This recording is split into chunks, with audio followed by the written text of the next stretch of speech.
지금까지 우리 사회의 교육을 이렇게 가만 생각해 보면 대부분은요, 일방적으로 가르치고 또 배우는 교육이었습니다.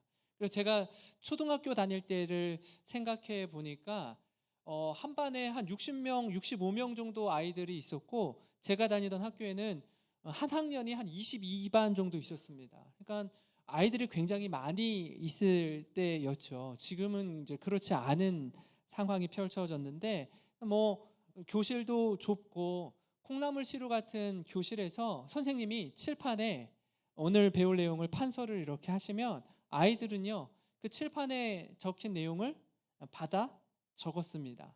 선생님이 이렇게 설명하고 가르쳐 주셨죠. 한번 생각해 보면 같은 맥락에서 교회도 좀 비슷한 것 같아요. 말씀을 선포하는 이 시간, 목사인 제가 말씀을 우리 성도님들께 전합니다. 그죠? 그래서 이게 일방적으로 전하는 또 선포하는 메시지이기 때문에 제가 참 두렵고 떨리는 게, 가르치는 교사도 그렇고 또 목사도 그렇고 원하든 원치 않든 그 영향력을 학생들과 또 우리 성도님들에게 끼치게 되어 있기 때문에 그렇습니다. 그래서 이 강단에 서기 전에 참 많이 기도하게 됩니다. 하나님 제가 엉뚱한 소리 하지 않고 딴 이야기 하지 않고 하나님의 말씀을 잘 증거할 수 있도록 지키시고 도와주시옵소서. 그 마음을 품고 또 그렇게 기도하고 이 자리에 서게 됩니다.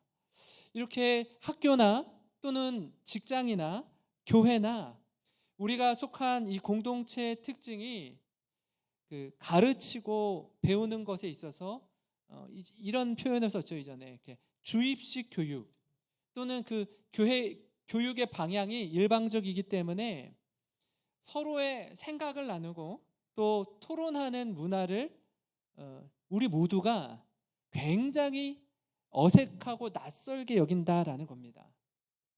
이게 이제 언제 드러나나 하나 보면은, 최근에 이제 코로나 방역 조치가 굉장히 완화되고 또 우리 교회가 2학기에 접어들면서 다락방 소그룹을 시작해서 활발하게 모이고 있는데요.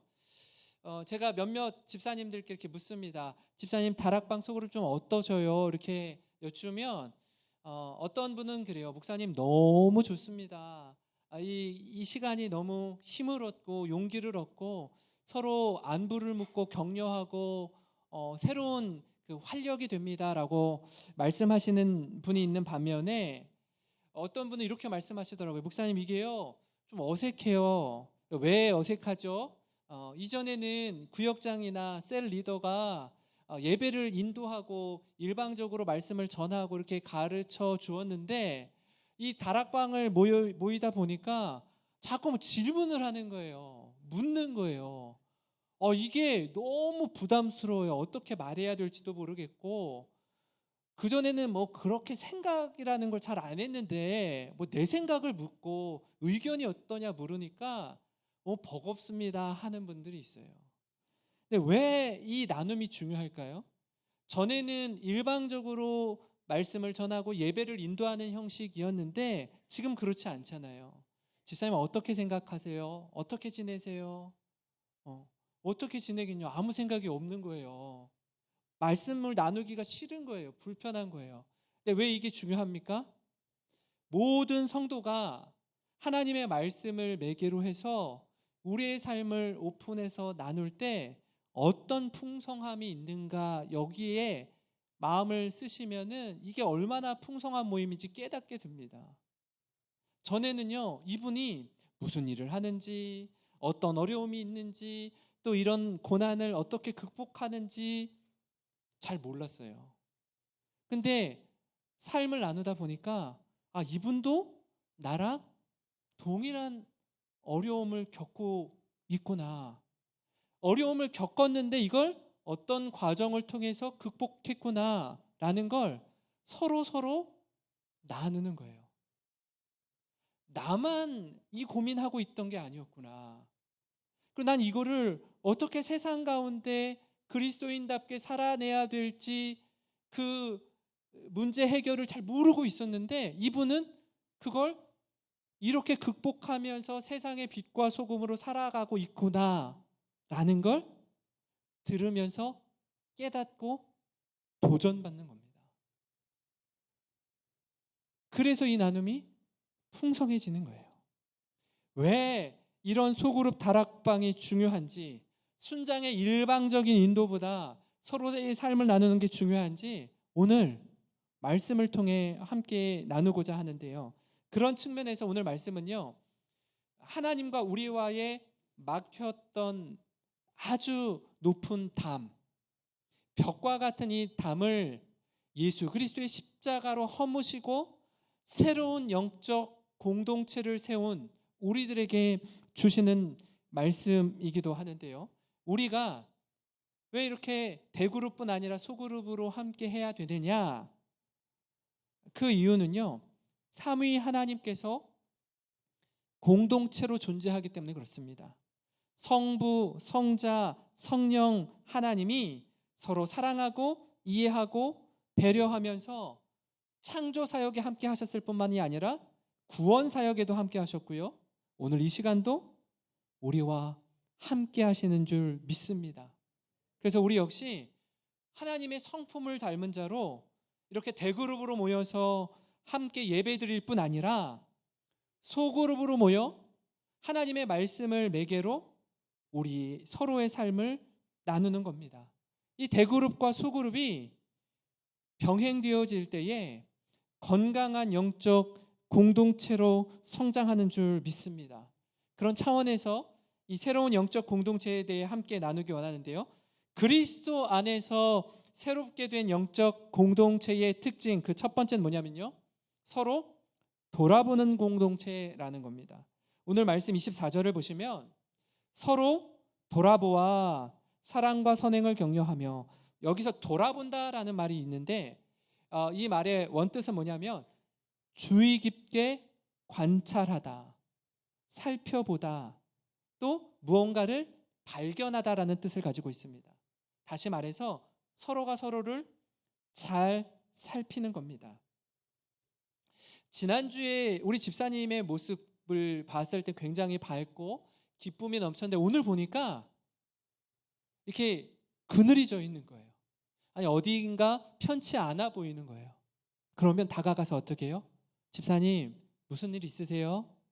오늘 좀 어딘가 안 좋아 보이는데요? 하고 돌아보는 겁니다. 주의 깊게 살펴보는 거예요. 이 말씀을 세번역으로 보면 이렇게 말씀하고 있는데요. 서로 마음을 써서 사랑과 선한 일을 하도록 격려합시다. 뭐 한다고요? 마음을 쓰는 거예요. 마음을 담는 겁니다. 성도와 성도 간의 교제에 있어서, 관계에 있어서 마음을 담는 거예요. 제가 한번 이런 경험이 있어요. 이렇게 예배를 마치고 나가실 때 이렇게 인사하지 않습니까? 인사할 때 어떤 분을 이렇게 보면요, 이렇게, 권사님 오늘 머리 하셨네요, 이렇게 제가 물을 때가 있어요. 그럼 권사님이 깜짝 놀래요. 목사님 어떻게 하셨어요? 어떻게 하셨어요? 서로가 서로를 알아주는 거 아닙니까? 근데 옆에 보니까 아내가 별로 표정이 안 좋아요. 왜 그런가 했더니 자신이 머리를 하고 왔을 때는 제가 잘 못 알아보는데 권사님의 머리를 하고 왔을 때는 반갑게 알아보는 거죠. 그러니까 등잔 밑이 어둡다고 이게 저의 부족함이 드러나는 것 아니겠습니까? 마음을 쓴다는 건요, 한 사람 한 사람이 상황이 어떤지, 우리 순원의 상황이 어떤지, 우리 순장님의 모습이 어떤지 함께 나누는 겁니다. 불과 이 몇 달 전까지만 해도 가장 아쉬웠던 것 중에 하나가 뭐였냐면 함께 모이지 못한다라는 거였어요. 굉장한 눈치가 보였습니다. 왜냐하면 코로나 교회에서 뭔가 일어났다라고 하면 큰일 나기 때문에 그래요. 근데 지금은 그렇지 않죠. 예전에는 식사 교제를 하고 싶어도 눈치가 보여서 못했고요. 차 한 잔을 마시고 싶어도 폐를 끼치는 건 아닐까 싶어서 자꾸 다음으로 미뤘습니다. 예배드리고 그저 눈인사 잠깐 하고 돌아가기에 바빴어요.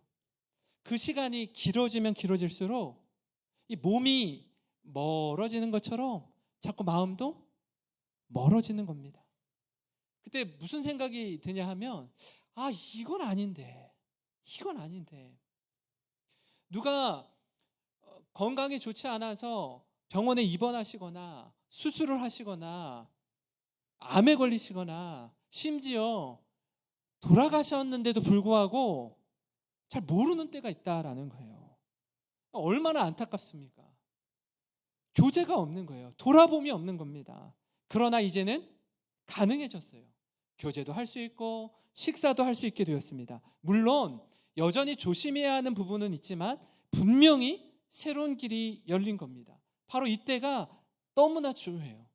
그동안 마음 쓰지 못했던 분들을 돌아보는 기회로 삼을 때 우리 영생교회 믿음의 공동체가 건강하게 성장할 줄 믿습니다. 여러분, 돌아보는 것으로 그치지 않고요, 돌아봄 이후에 서로를 위해 기도하는 자리까지 나아가는 공동체가 되기를 소망합니다. 이게 왜 중요하냐면 이렇게 나눔 속에서, 소그룹 나눔 속에서 이렇게 얘기를 쭉 듣다 보면 이분이 힘든 시간을 지나고 계시는구나. 이 권사님이, 장로님이 곤고한 시간을 보내고 있구나. 근데 특별히 우리가 어떻게 도와드릴 방법이 없는 거예요. 너무 안타까운 거죠. 그 안타까운 마음으로만 두지 마시고 십자가 앞으로 나아가 그분을 위해서 뜨겁게 기도하는 겁니다. 하나님, 우리 집사님, 우리 성도님, 우리 권사님 불쌍히 여겨 주시옵소서. 너무나 힘든 시간을 지나고 있습니다. 그걸 놓고 함께 기도하시는 거예요. 하나님께서 역사하실 것들을 기대하며 기도할 때 주님 새로운 길을 열어주실 줄 믿습니다. 제가 서로 돌아보는 게 무엇일까 말씀을 묵상하다가 이 말씀이 생각났습니다. 전도서 4장 9절부터 12절 말씀인데요. 두 사람이 한 사람보다 나음은 그들이 수고함으로 좋은 상을 얻을 것임이라. 혹시 그들이 넘어지면 하나가 그 동물을 붙들어 일으키려니와 홀로 있어 넘어지고 붙들어 일으킬 자가 없는 자에게는 화가 있으리라. 또 두 사람이 함께 누우면 따뜻하거니와 한 사람이면 어찌 따뜻하랴. 한 사람이면 패하겠거니와 두 사람이면 맞설 수 있나니 세 겹줄은 쉽게 끊어지지 아니하느니라. 아멘. 여러분, 이 함께함의 유익이 얼마나 풍성한지 가르쳐주는 말씀 아닙니까? 혼자서 넘어지면요, 일으켜줄 사람이 없는 거예요. 근데 둘이 있다가 한 명이 넘어지면 어떻게 해요? 손을 내밀어서 일으켜줄 수 있어요. 회복의 은혜, 함께함의 은혜를 누리게 되는 줄 믿습니다. 전 우리 교회가 이런 교회가 되었으면 좋겠어요. 누군가 힘들어하고 아파하고 눈물 흘릴 때에 그 눈물 닦아줄 수 있는 사람, 함께 그 슬픔을 함께 나눌 수 있는 성도. 그래서 하나님을 예배하고 그 기쁨이 배가 되는 우리 영생교회 믿음의 공동체가 되기를 주님의 이름으로 축원합니다. 여러분, 그런가 하면요, 새로운 영적 공동체의 특징 두 번째는 서로 격려하는 공동체입니다. 오늘 말씀 24절을 다시 보시면 서로 돌아보아 사랑과 선행을 격려하며 라고 되어 있어요. 여기서 격려한다라는 의미는요, 사랑과 선행에 더욱 힘쓸 수 있도록 치열업 해준다는 거예요. 용기를 북돋워 준다라는 말입니다. 제가 우리 성도님들을 만나서 이런저런 이야기를 나누다 보면 세상 속에서 그리스도인들이 얼마나 선한 영향을 끼치며 헌신하는 분들이 여러 분 계신지 봅니다. 최근에 신방한 성도님도요, 아마 이웃하고 있는 분에게 복음을 전하고 전도하기 위해서 음식을 만들어서 나누기도 하고요, 필요한 것들을 이렇게 문고리에 걸어주기도 하고요, 관심과 사랑을 쏟더라고요. 그러면서 저에게 기도 부탁을 하시는 거예요. 목사님, 제가 지금 이분을 전도하려고 기도하는 중입니다. 그리고 좀 어떻게 해서든지 좀 잘 섬겨 드리고자 애를 쓰고 있는데요, 목사님. 함께 기도해 주세요. 이렇게 말씀하시더라고요. 왜? 자신의 물질, 자신이 가진 소유를 나누면서 섬기고 헌신할까요? 그 영혼을 사랑하기 때문에 그렇습니다. 이 기쁨과 은혜를 나 혼자만 누리고 있는 게 너무나 안타까워서 그 은혜의 복음을 담대하게 전하는 것 아니겠습니까?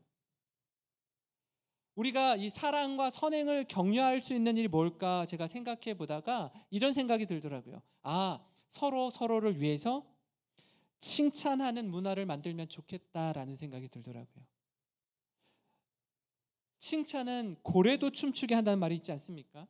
우리와 함께하는 우리 성도님들을 보면서 묵묵히 성실히 자신에게 맡겨진 사명을 감당하는 분들이 있습니다.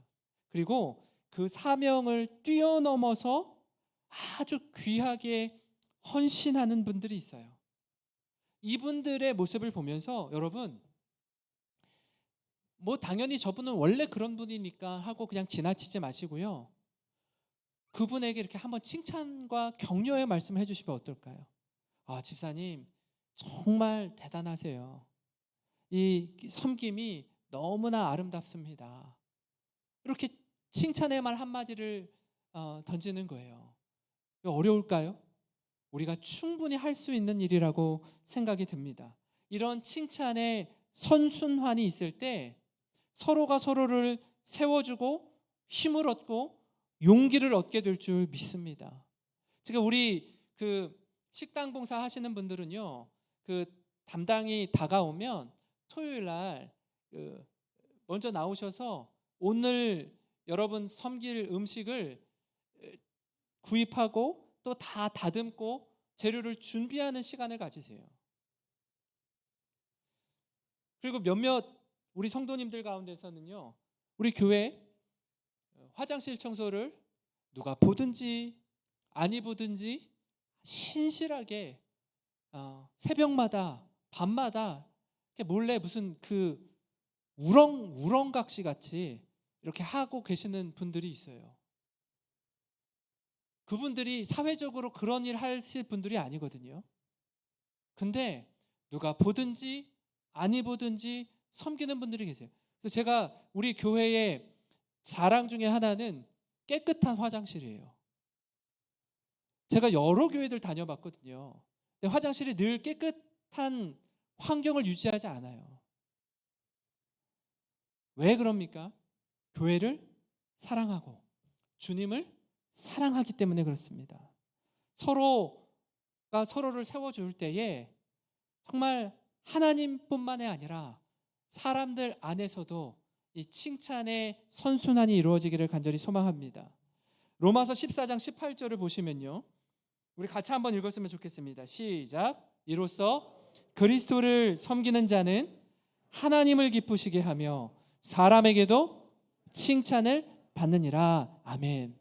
그리스도를 섬기는 우리들, 그리스도를 섬기는 자는 어떻다고요? 첫 번째로 하나님을 기쁘시게 하며, 두 번째로요, 사람에게도 칭찬을 받는데요. 하나님을 기쁘시게 할 뿐 아니라 사람에게도 칭찬받고 또 칭찬할 줄 아는 우리 모든 성도 되시기를 바랍니다. 마지막으로 새로운 영적 공동체는 모이기를 힘쓰는 공동체입니다. 모이기를 힘쓰는 공동체예요. 코로나가 심각해졌을 때에 전 세계를 망라하고 모든 사람의 발길이 끊어지게 됐습니다. 그죠? 우리나라는 차치하고서라도 유럽 쪽의 몇몇 나라들은요, 아예 셧다운이 됐어요. 그러니까 집 밖으로 나오지 못하게 된 상황이 펼쳐졌습니다. 2주간, 3주간 집 밖으로 나오지 마십시오. 모든 국민은 전부 다. 그러면 그때 일어난 일을 기억하세요? 이 자연 환경이 사람 때문에 이렇게 오염되었구나라는 걸 아주 뼈저리게 뼛속 깊이 느끼게 된 때가 있었어요. 그 중에 한 사진을 제가 좀 보여드리려고 하는데, 이게 코로나 전이고요. 코로나 후에 이 맑은 상태의 사진입니다. 똑같은 상황의 사진을 완전 대조적으로 찍은 사진 아닙니까? 사람이 움직일 때 얼마나 오염이 극심했는지 알 수 있죠. 예. 그렇게 멈춰진 상태가 있었다라는 겁니다. 그렇게 불가피한 상황을 지나서 오늘을 맞게 된 것 아닙니까? 처음에는요, 이 아쉽고 안타깝게 느껴졌던 이 현장에 대한 이해가 오랜 시간 온라인이 대체하게 됐습니다. 인터넷으로 전혀 활용해 보지도 않았던 줌이라는 매체로, 또 카카오톡으로, 뭐 영상으로 서로의 안부를 묻고 나누는 시간들을 온 국민이 갖게 되었습니다. 지금은 어떻습니까? 온라인과 오프라인 이 두 가지 다를 병행하는 시대가 되었죠. 지금도 여러분 이 자리에서 예배드리는 분들이 계시지만 유튜브로, 온라인 생중계로, 또 가정에서, 또 직장에서 예배드리는 우리 교회 성도님들이 계셔요. 온라인이라고 합니다. 온라인 시대가 된 겁니다. 근데 이때 이 두 가지를 병행하는 시대 가운데 살고 있는데, 이때 지혜가 필요합니다, 여러분.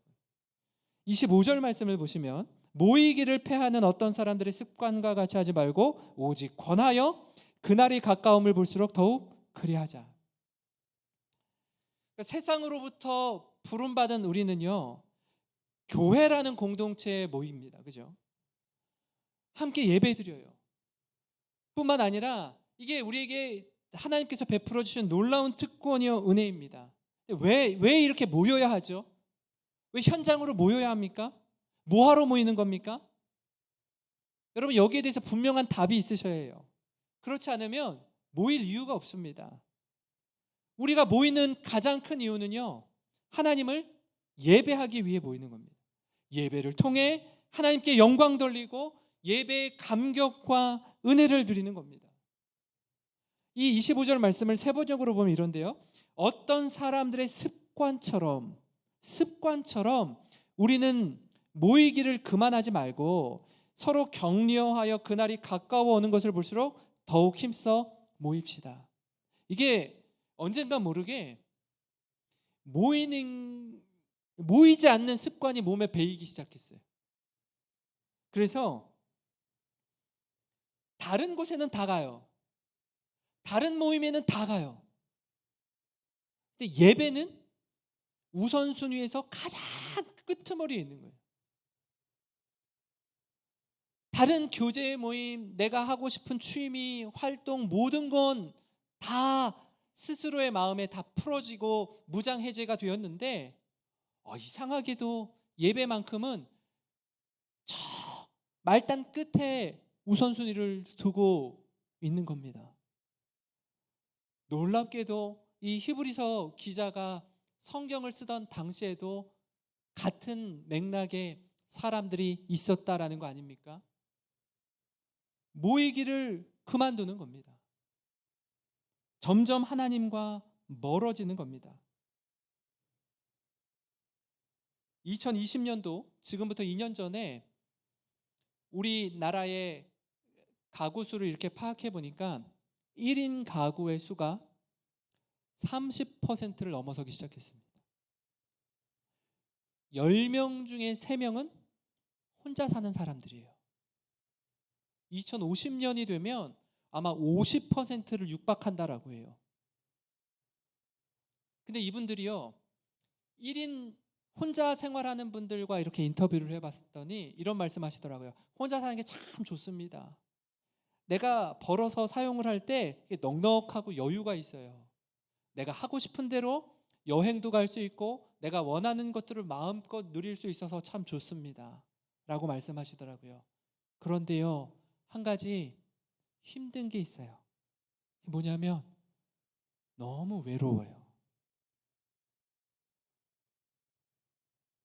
혼자 있는 게 너무 힘들어요 하는 분들이 많이 계신 거예요. 함께 한다라는 게, 이 모인다라는 게 얼마나 큰 힘을 주고 도전이 되는지 모릅니다. 그 유명한 슈퍼스타나 연예인들 가운데요, 많은 걸 누리고 뭐 쓰고 뭐 채우고 살다가 넘어지는 지점이 있어요. 넘어지는 지점이. 많은 사람들이 자신을 주목해주고 말할 수 없는 부요를 누리고 하는데 채워지지 않는 마음의 한 켠을 뭘로 채우죠? 마약으로, 도박으로, 음란함으로 채우는 거예요. 여러분, 이 공간이 어떤 공간이냐면 영적인 갈급함의 공간이에요. 하나님이 아니면 채워질 수 없는 공간인데 이 공간이 허하니까 하나님 아닌 다른 것으로 채우다가 넘어지고 자빠지고 쓰러지는 것 아니겠습니까? 제가 지난 교회에 있을 때 한 장로님이 계셨는데 이분이요 삼성그룹의 사장이었습니다. 보면요 굉장히 분주하세요. 새벽부터 막 밤늦게까지 그 스케줄이 굉장히 빼곡하신 분이에요. 근데 이 장로님이 놀랍게도 최우선 순위를 두고 있는 게 하나 있더라고요. 뭔지 여쭤보니까 다락방 소그룹이었어요. 그 다락방이 금요일 날 저녁에 모였는데 이분은요 다른 일정들은 빽빽하게 다 분주하게 시간 보내도 제가 이 시간만큼은 비서에게 비워두라는 거예요. 근데 이 시간만큼은 어떤 일이 생겨도 내가 최우선 순위를 두고 확보하겠다라고 이야기를 해두는 거예요. 다른 어떤 일정도 스케줄도 잡지 말라고. 여러분, 세상의 지위와 명예를 가진 사람이 그렇게 바쁘고 분주한 사람이 뭐 끼케야 한 7, 8명 모이는 이 다락방 소그룹이 뭐가 그렇게 대단하다고 여기에 대한 우선순위를 두고 다른 것 다 뒤로 하고 여기에 대한 최우선순위를 두고 만남을 가질까요? 이분이 10년 넘게 순장님으로 섬기면서 그 다락방의 시간에는 세상의 지위, 명예, 뭐 부요함 다 내려놓고 훈장, 계급 다 띄고 하나님 말씀 안에서 순원들과 함께 벌거벗겨진 것처럼 순전한 마음으로 나눔과 기도와 교제의 시간을 갖는 거 아닙니까? 사랑하는 성도 여러분, 저는요 우리 교회가 이 일에 모이면 예배하고 모이면 다락방으로 말씀을 나누고 흩어지면 받은 은혜로 전도하고 이 사명 감당하는 건강한 교회 되기를 간절히 소망합니다. 그래서 이 말씀 안에서 서로 돌아보고 마음을 쓰고 어떤지 그 형편을 가지고 뜨겁게 기도하고 격려하면서 칭찬할 줄 아는 교회, 그리고 모이기를 힘쓰는 그런 교회 되기를 주님의 이름으로 간절히 축원합니다.